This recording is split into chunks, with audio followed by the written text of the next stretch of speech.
Bonjour à tous, j'espère que vous allez bien, que vous avez fait des bons trades euh, avec ceux qu'on a fait vendredi, c'était top.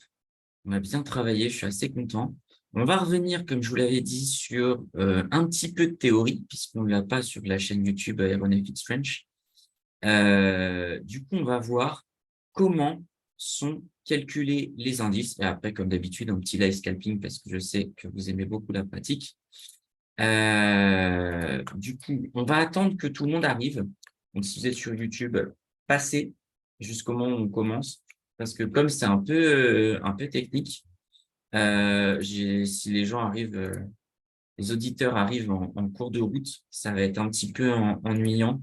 Donc, on va commencer d'ici 2-3 minutes, le temps que tout le monde se connecte.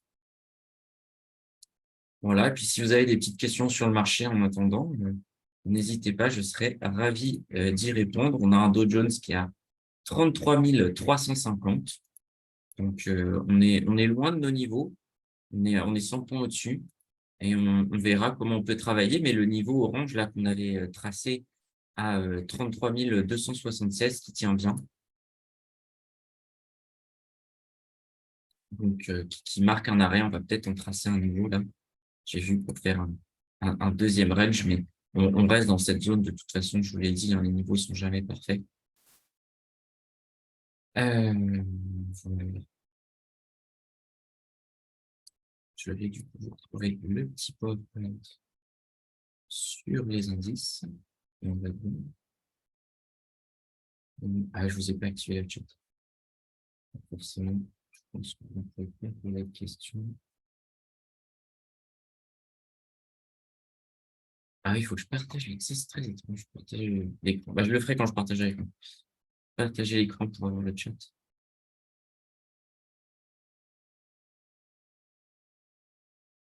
Je le fais dès que tout le monde est arrivé.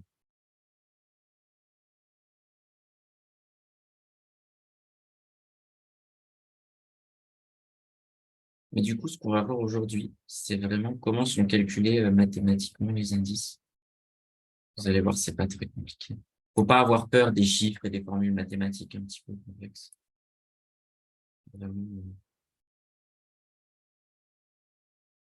il y a pas besoin d'avoir peur. Ça va être facile, je vais vous l'expliquer avec des mots, vous allez voir. Et du coup, le prochain webinaire, je crois qu'il est le 31, ou je n'ai pas noté encore le prochain. Je sais qu'il y en a un le 31 mai, si vous voulez noter. Je vais mettre celui-là du coup, attention.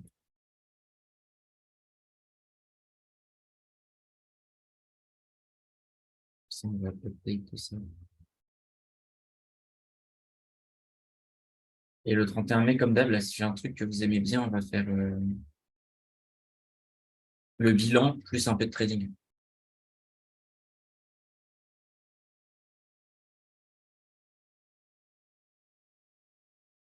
Ah non, c'est le 29 mai.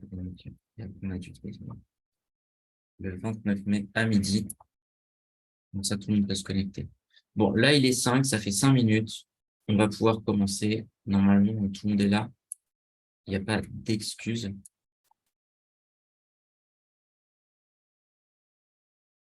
Regarde si parce que dans questions-réponses, vous pouvez par contre poser vos questions. Alors,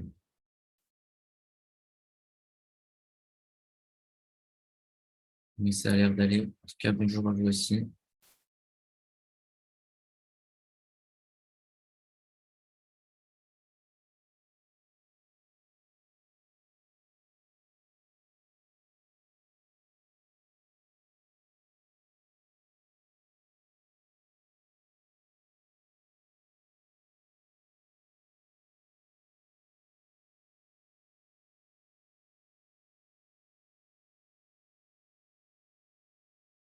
Hop. Bon, je crois que là, tout le monde est arrivé. Normalement, ça fait 5 minutes. Et puis, pour ceux qui l'ont déjà vu, passez au moment de la vidéo où on fait du coup la partie, scalping. J'avais je montre la luminosité, les comptes que je voyais sur moi.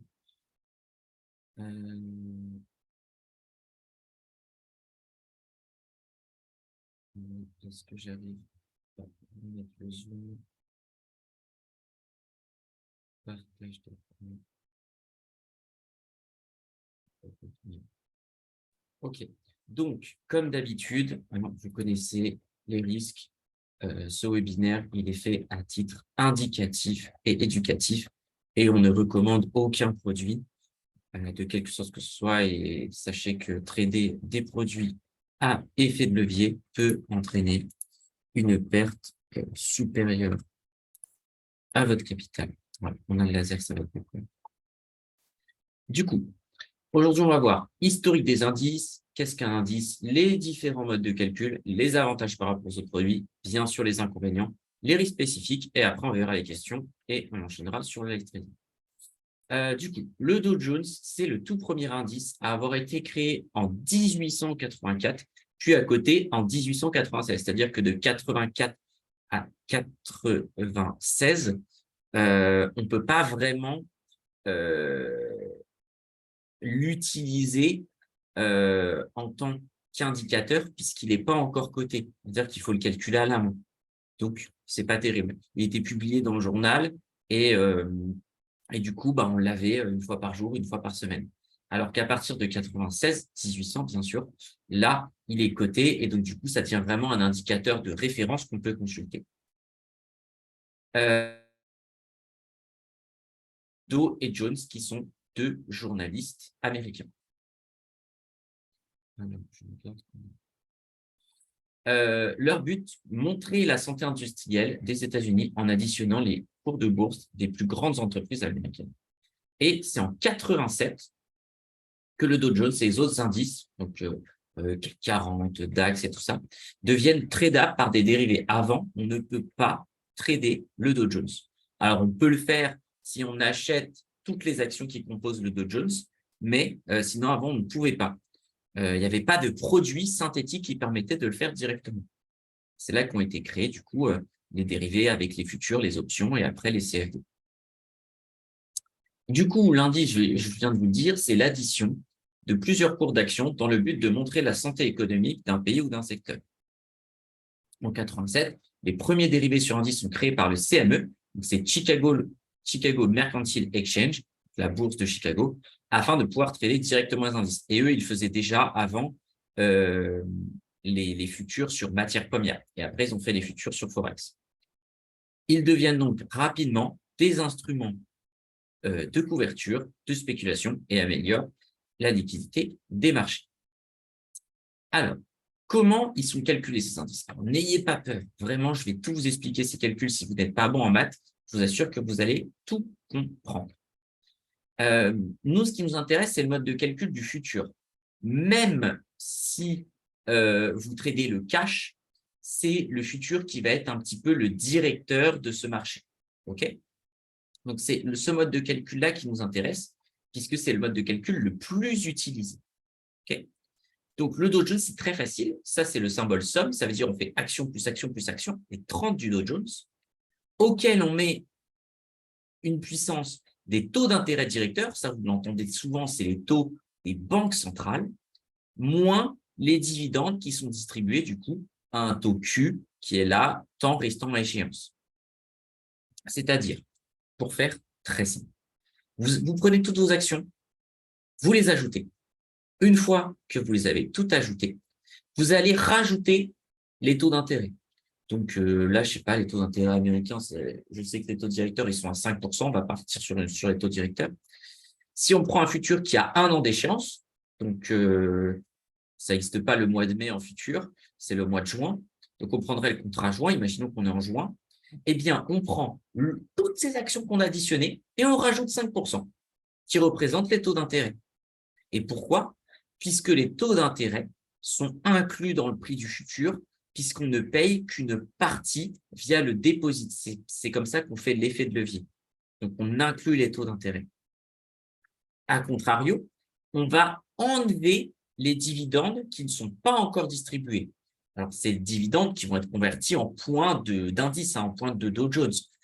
s'il y a un dividende, je ne sais pas, de 2,5 $, eh bien, on va dire, c'est une imagination, un exemple, hein, que ça va faire 1 point sur le Dow Jones, ok, par rapport à cette action. Donc, on va retirer à ça 1 point.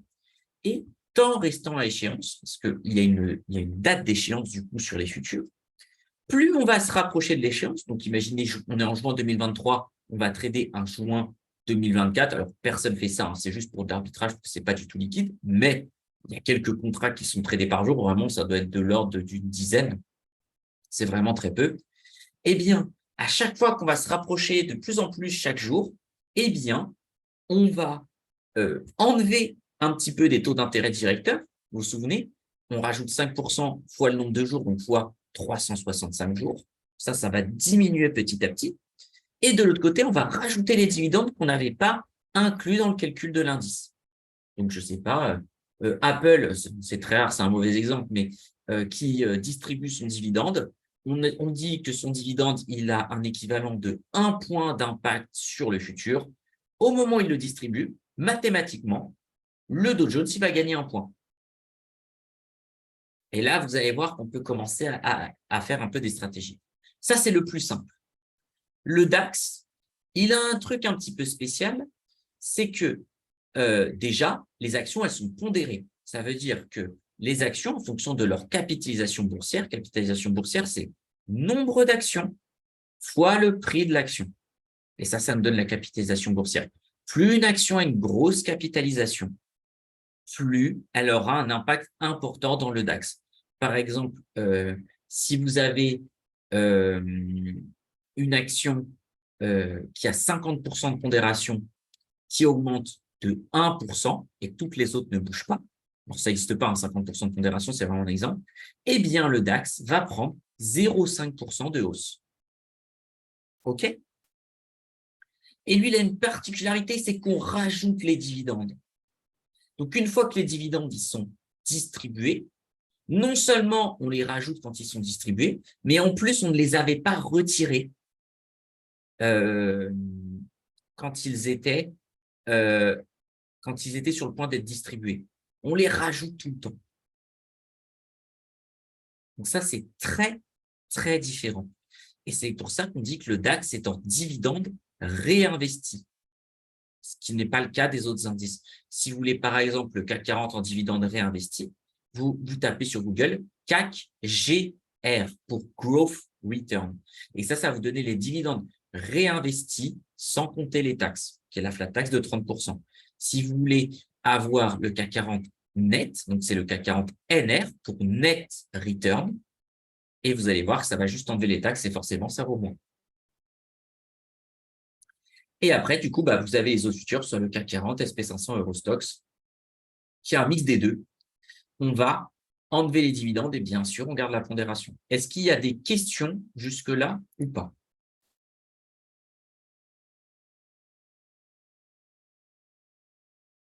Ça a l'air clair pour tout le monde. En même temps, vous avez vu, ce n'est pas très compliqué, c'est des maths de base.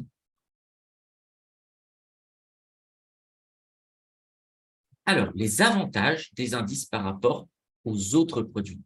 De par leurs différents modes de calcul, plusieurs stratégies sont différentes en fonction de l'impact des dividendes et des taux d'intérêt. Par exemple, j'ai une stratégie dans laquelle je pense que les actions européennes vont monter. Dans ma stratégie, je n'ai pas plus de précision avec l'analyse que j'ai faite. Je ne sais pas si c'est plus sur la France, je ne sais pas si c'est l'euro global, je ne sais pas si c'est plus sur l'Allemagne, mais l'Allemagne me semble bien quand même. Et du coup, je dois acheter un produit parce que je pense que ça va monter. Et ma stratégie est long terme. Donc, je vais pouvoir toucher les dividendes. Donc, je vais préférer acheter du DAX puisque le DAX, il est en dividende réinvesti. C'est-à-dire que toute chose égale par ailleurs, imaginons que dans ma stratégie, j'ai raison. On va exclure le dividende, là, juste pour l'exemple. Le CAC 40, sur l'année, il prend 10%. OK, super. Le DAX, il prend 10% aussi. Et puis, on va prendre, j'en parle après, le Belvin en Belgique, il prend 10% aussi. OK, ils sont tous pris pareil. Dans ma stratégie, j'ai bien vu que les marchés européens allaient monter cette année. mais je vais avoir un petit bonus, on va dire entre 5 et 7,5% de plus, parce que j'ai acheté du DAX, parce que les dividendes sont inclus dans le futur. Donc ça, c'est hyper important. Donc, si toute chose égale par ailleurs, il vaut mieux acheter du DAX si vous avez une stratégie long terme sur les actions européennes, puisque c'est celle qui va vous donner le plus de rendement. Je vous laisse poser des questions, j'en profite pour me moucher, je suis un petit peu malade, je suis désolé.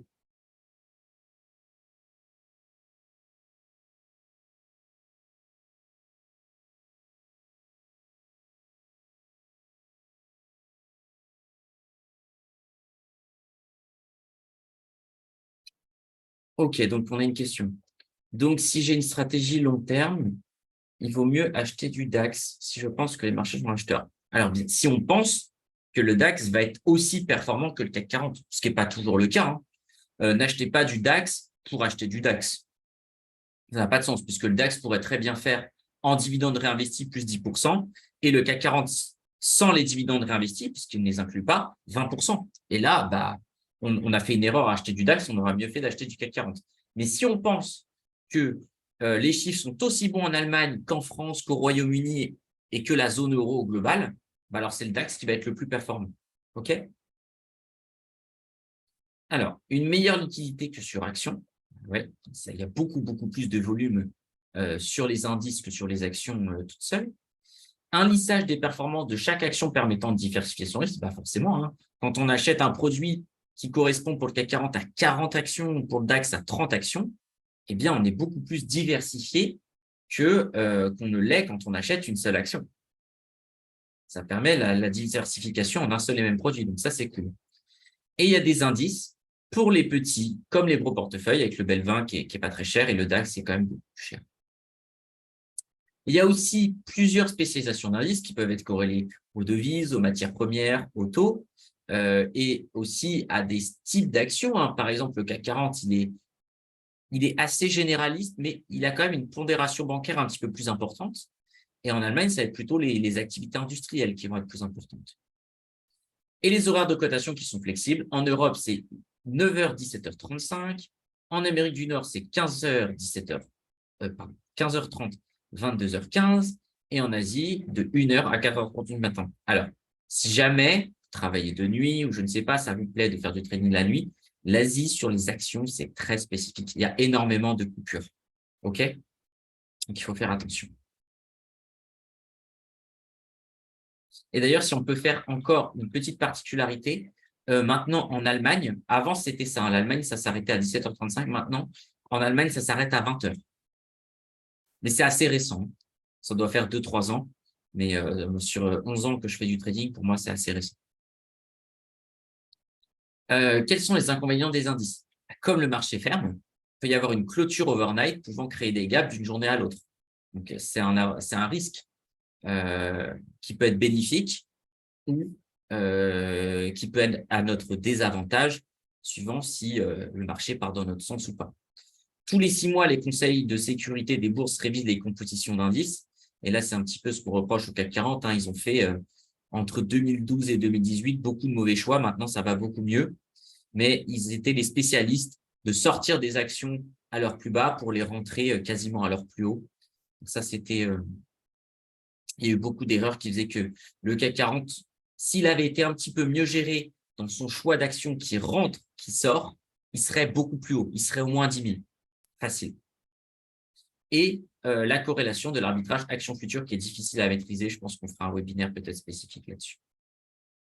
Les risques spécifiques aux indices, bah, je vous l'avais dit, hein, c'est des gaps entre les deux séances qui peuvent entraîner une perte supérieure à votre capital. Imaginons, je suis en effet de levier 100, je suis vendeur, le marché y ferme, j'étais en positif, je ne sais pas, on va dire de 0,5%, donc j'ai gagné 50%, c'est super. Le marché, finalement, ouvre à la hausse de plus 1%, j'ai perdu 50%, j'ai perdu tout mon capital.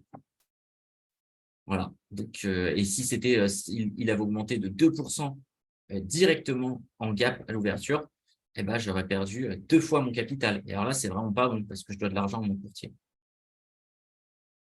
Alors, est-ce qu'il y a d'autres questions? Bah, comme d'hab, les questions sur l'effet de levier, c'est très simple. Il suffit de multiplier. Si vous êtes sur un effet de levier, du coup, de 1%, OK? Eh bien, il faut que le marché prenne 100% pour doubler le capital. 100 fois 1, 100%. Si vous êtes à un effet de levier de 25, OK? Combien il faut pour arriver à 100? Il faut 4%.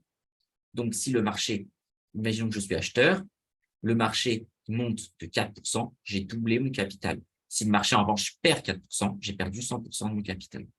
OK? Je sais pas, mettez-vous effet de levier. Quel est le multiplicateur que je dois avoir pour arriver jusqu'à 100? Et ça vous donne un peu votre range de risque. Et du coup, n'hésitez pas à vous connecter sur LinkedIn. Je serais ravi de répondre à vos questions si vous en avez par la suite. Et prochain webinaire, mercredi 29 mai à 12 h sur le bilan trading du mois de mai, qui est pour l'instant positif.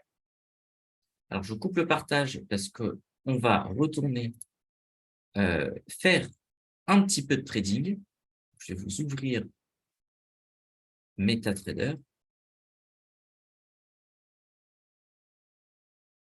Et on va faire ça.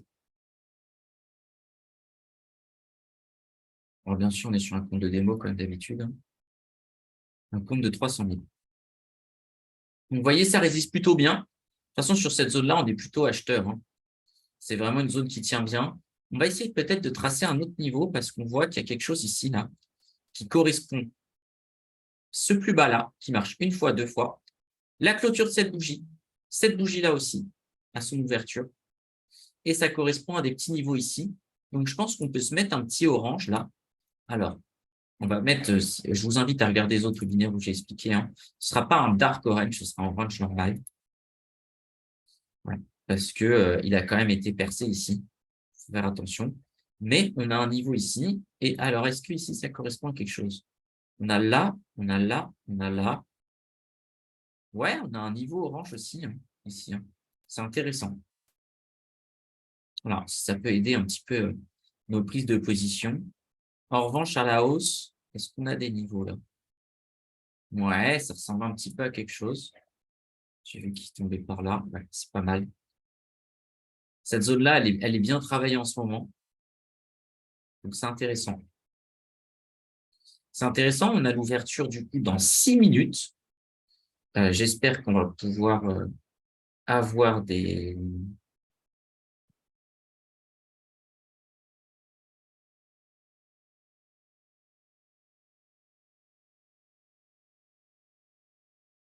trades sympas.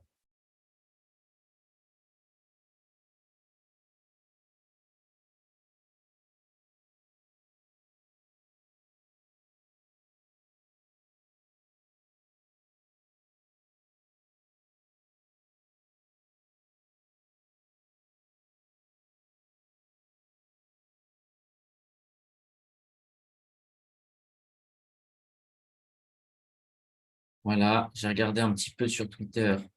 Il se passe rien. Vraiment, Twitter est très puissant. Ah oui, pareil. Alors, je vais vous le mettre dans le chat. Je vais vous mettre mon Twitter. Pourquoi?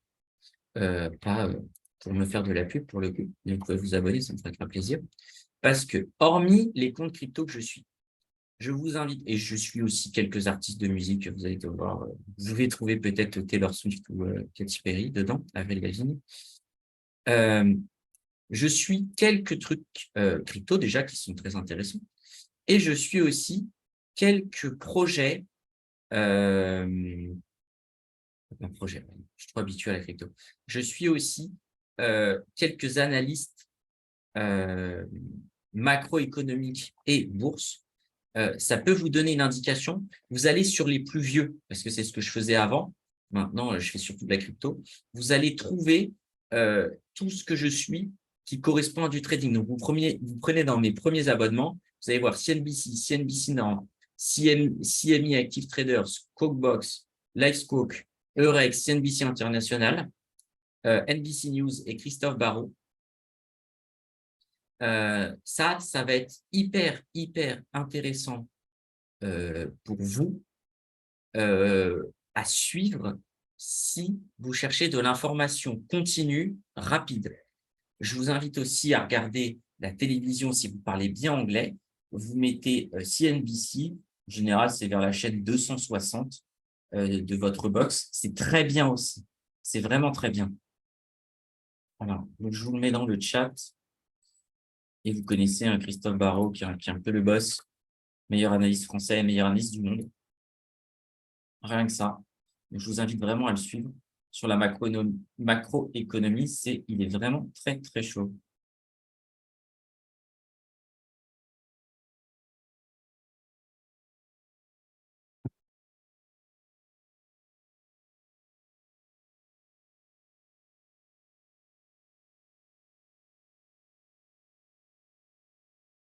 Alors, on va essayer de se préparer pour cette séance. Peut-être un petit peu d'achat. On achète à 30. En gros, on pourrait faire 30, après 305 et 280.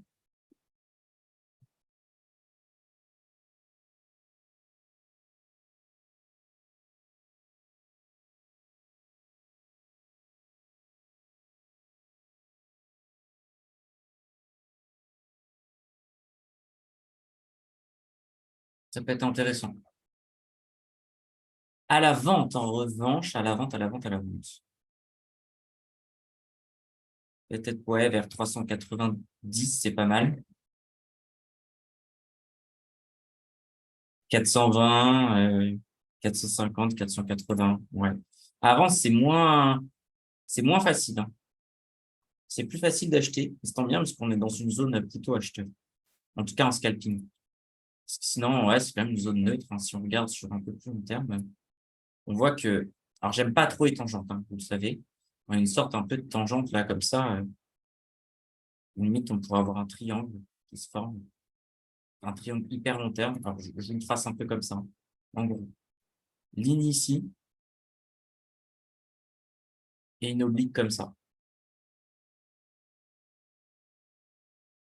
C'est un triangle descendant, hein. Vous connaissez des descending triangle en général.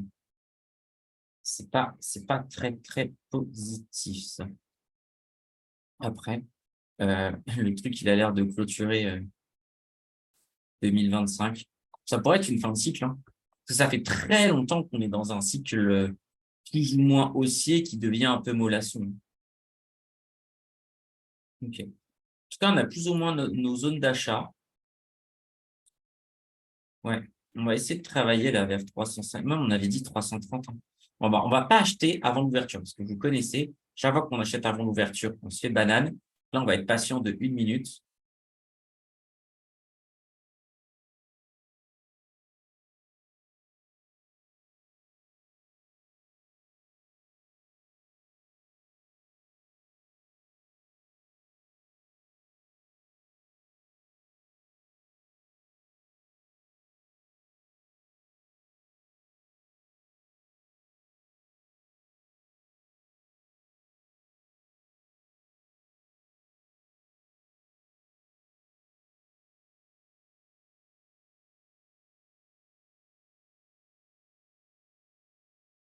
Allez, on ouvre dans 30 secondes.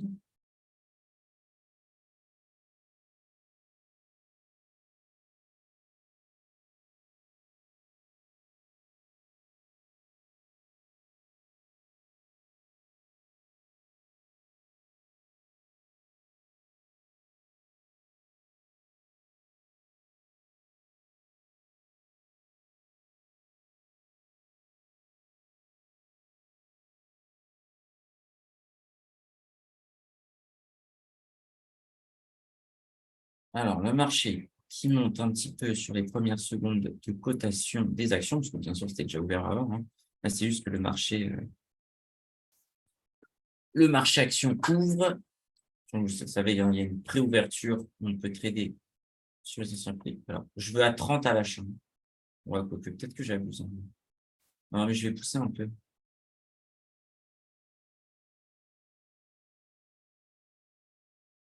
Parce que le spread est tellement important que je fasse un peu attention.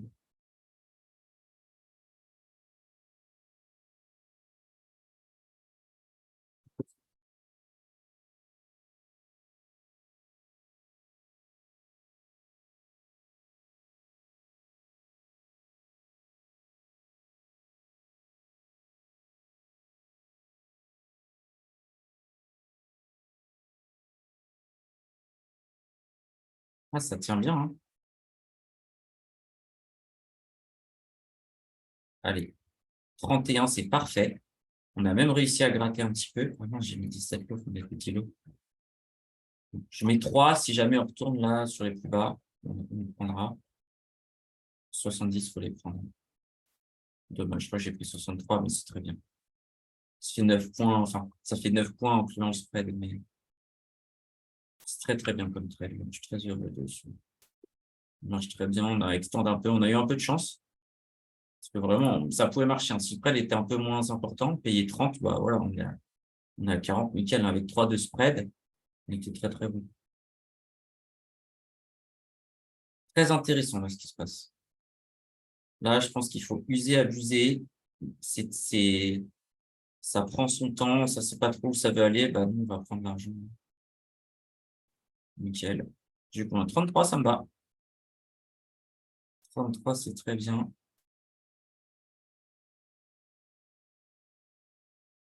Par la suite, on s'était dit combien? On devait acheter à 5. 5 ici. Ça nous fera 10 ici à peu près. À 10 ici, on prend.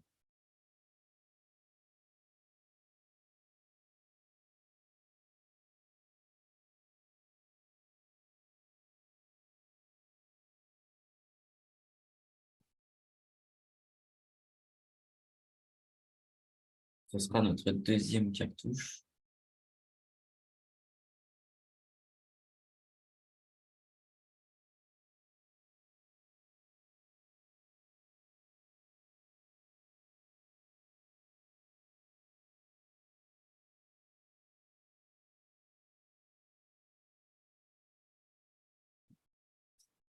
On a bien fait d'être un tout petit peu patient. Ça nous fait une cartouche à 94, c'est très bien.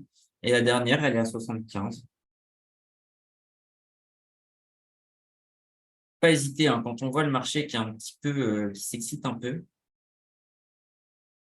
Par contre, on va réfléchir au stop loss quand même, parce que ça baisse fort. Ah, ça a tapé pile poil le niveau. Ouais, ça ne ressemble pas à grand-chose. Ouais, c'est une zone bizarre. Je pense qu'à 60, on cut. Et tant pis. Pour acheter vers 45, ouais. Ouais, 60, on ne prendra pas. C'est trop risqué.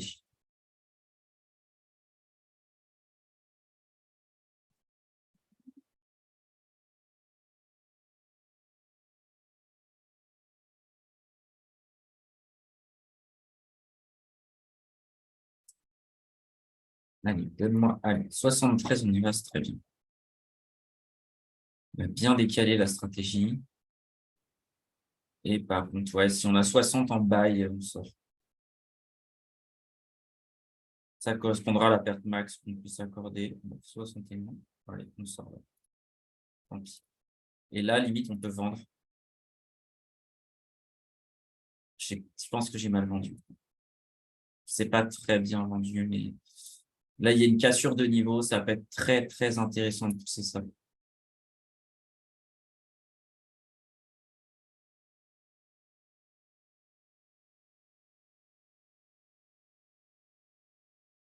Allez, on prend l'argent. Voilà, faut vraiment pas avoir peur. Quand il y a la cassure, bah ok, on prend le stop loss. On va le mettre aujourd'hui. On prend le stop loss et derrière, bah, ça nous permet quand même de reprendre une position sympa, quoi. Et on l'a bien coupé, hein. Parce que 27, on est bien. Là, on est à 40 à l'achat. On peut difficilement couper mieux.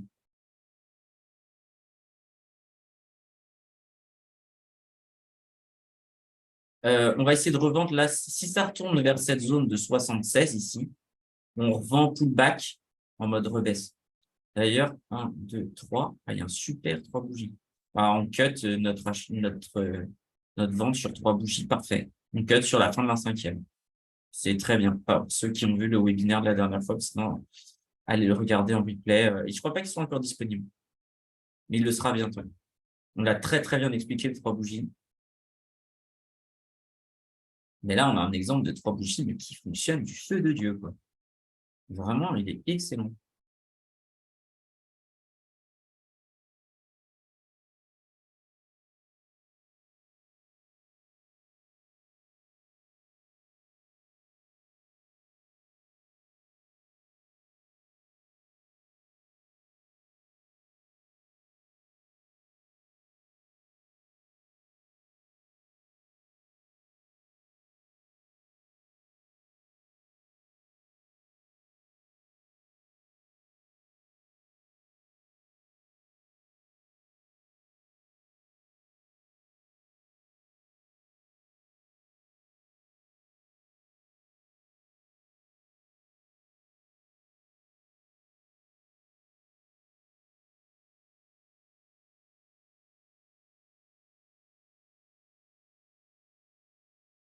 Mmh. J'hésite, est-ce qu'il y a des niveaux d'achat? J'avais identifié un peu le niveau d'achat, on avait dit qu'on payait vers 45. Ce niveau d'achat scalping. En vrai, 40, je pense que j'y vais. Je veux juste voir ce que ça donne avec plusieurs bougies, peut-être ça peut on peut retaper un peu mieux.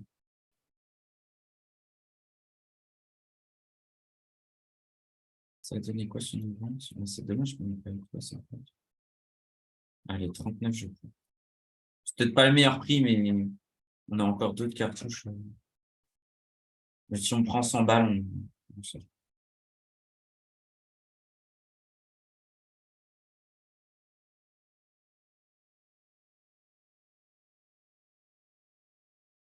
Ouais, ça nous coûte un peu cher ça, mais en vrai, c'est pas très grave, quoi. Ça aurait pu être bien pire, en fait. Là, ça nous met trop bien d'avoir eu la cassure.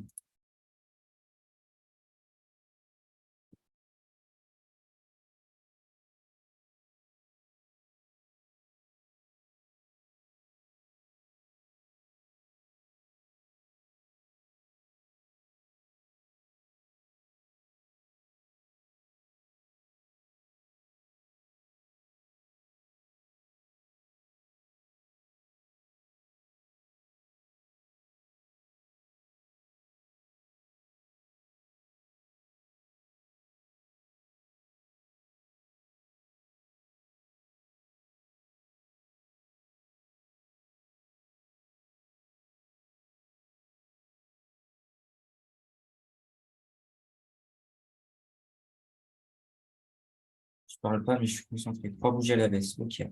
4, 5, on voit ce que ça donne. Peut-être qu'on déjà ça c'est bien parce que ça peut nous remonter le marché. Heu, on va attendre, hein. 4e, 5e, on va attendre la 5e parce que là on a bien baissé et on se remettra une petite cartouchette, hein.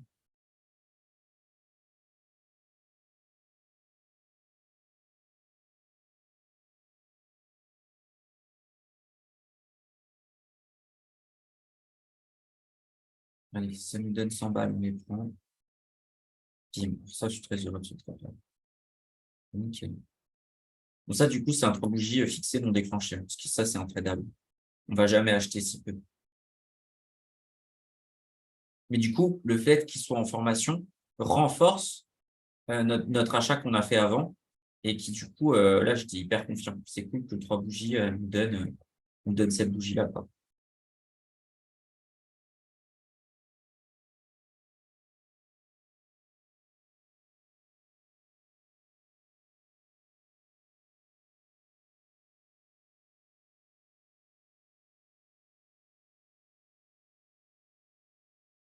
Ah et si on tombe sur les 40-45, je ferai, et encore une fois, dès qu'on voit le graphique ici, ça part en vente instantanément. Avec une vente sur un scaling, 75, 95 et 20, quelque chose comme ça, peut-être 12.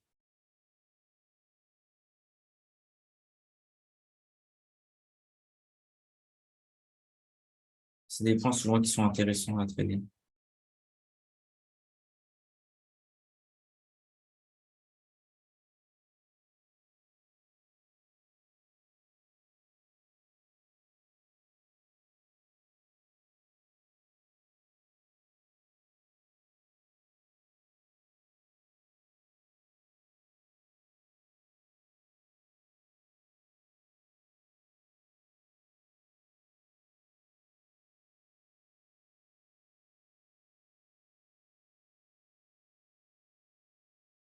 C'est dommage que c'est resté une demi-seconde. J'aime pas rentrer les trades à l'avance là-dessus, mais bon, ça fonctionne. Mais c'est dommage, hein. Franchement, j'avais vraiment envie de le prendre celui-là. Bon. Pour toutes les fois, voilà, on ne prend pas celui-là, bon, derrière, il marche, hein. Ça nous évite, bah, comme là, quand on a décalé nos ordres et que ça nous coûte moins cher. Avec un peu de chance, on peut y retourner, mais ça, c'est vachement baissier, hein, parce qu'on a à peine touché. J'avais la souris là pour regarder, mais j'aurais dû mettre direct sur le bouton de vente. Pareil, hein, si on retombe sur les 40, on va payer instant. Peut-être un peu plus bas. Ouais.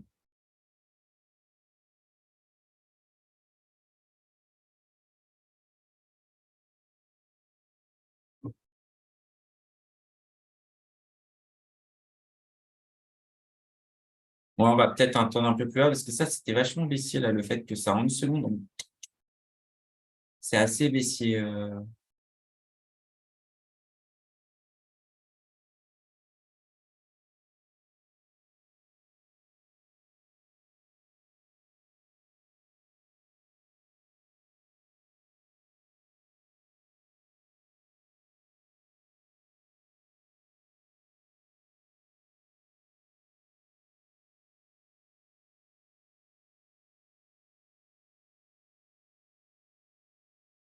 Peut-être un autre 3 bougies en formation.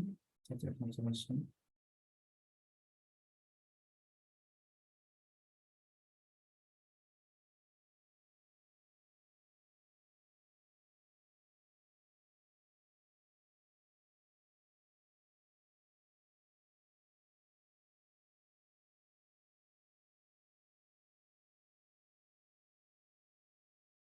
Ah, ça peut être quoi? Est-ce que du coup, on a quand même deux signaux baissiers? On a ça qui repasse. On a ça, on a quand même trois. Ah, ok, ils sont en train de se valider. On va voir. Ouais, j'aurais peut-être dit. Ah, je me suis fait avoir. Non, en vrai, j'aurais jamais payé 45. Ah, 38. Non, parce que j'aurais acheté 40 ici. Avec le spread. Ah, du coup, c'est un 3 bougies. Ok. Donc là, on va attendre vraiment une bonne cinquième ici. Là, on achètera vers plutôt 35. On descend notre 40 à 35. Comme le 3 bougies nous dit, attention, ça peut aller un petit peu plus bas que le 40 qu'on attend. Et puis sinon, bah tant pis.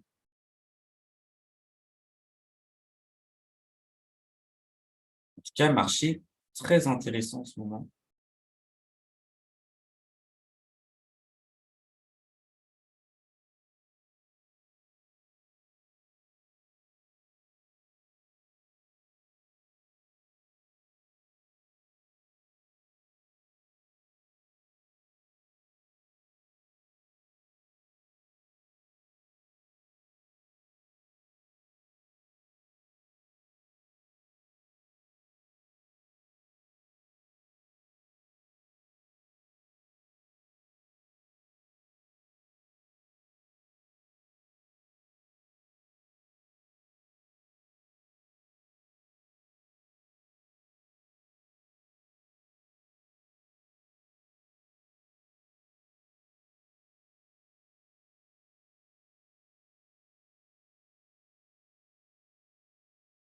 Encore un 3 bougies, parce que du coup, un VD. Après, il peut y avoir la cinquième.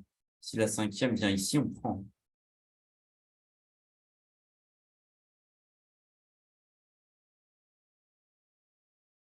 Mais je crois qu'on va s'arrêter là.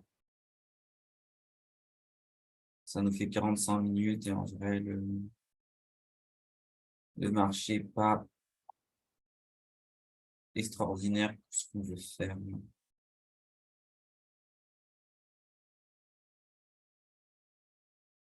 Alors, là, il y a une vraie question. Regardons en daily. Est-ce qu'on se passerait pas une petite cartouche un peu plus long terme sympa là?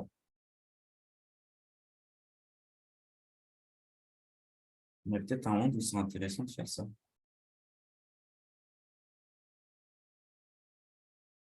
Franchement, pourquoi pas, hein.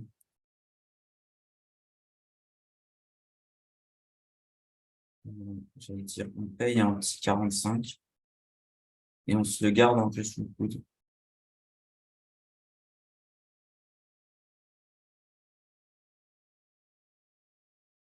Un petit 245 pour aller chercher, on se prend un peu de marge, on se prend un petit 465, c'est pas mal. Allez, on y va. Et ça fait 40, on paye aussi. Donc celle-là, comment on la joue? On va mettre un stop